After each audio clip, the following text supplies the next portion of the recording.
The Driftwood Compass, a fable by Cody Zellers.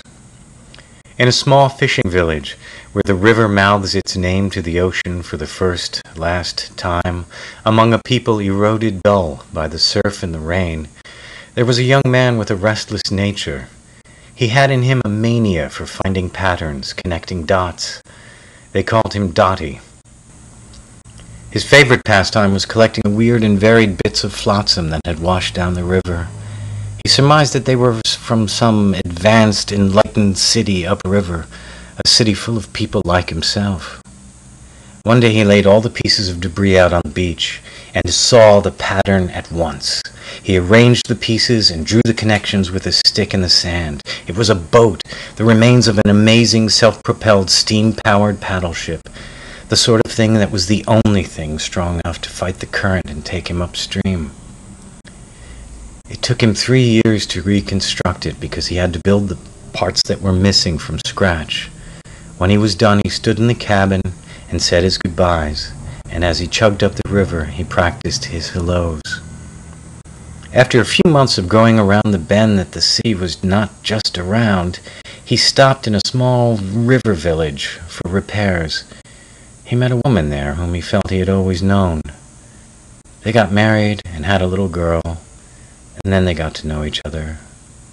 The woman saw how he always looked to the anchored boat. He would not speak in its presence and spoke less and less away from it. One day she released him back into the river. She told him she had never really known him. She had just sort of pieced him together out of things she loved and some she had just made up.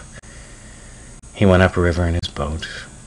After many years of travel, he came to realize something terrible. He had passed a village with a mill.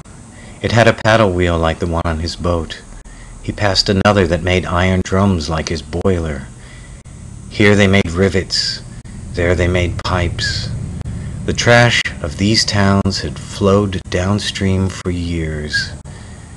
He had cobbled together a dream of utopia from it. He had the thought that we are all the sole inhabitants of countries of one, trying to translate the gibberish that is everything into our own language. He smashed his boat on the rocks and swam to shore to watch the pieces float downstream. Years passed. He became an old man in his hut by the riverside, an old man who came to no conclusions, until something no one had ever seen before, a flying machine, curled down from the sky and landed on the river. The pilot waved him over. He knew before she spoke that it was his daughter on her way to the city of the people who built flying machines. He knew because her airplane was made from the remains of his old boat.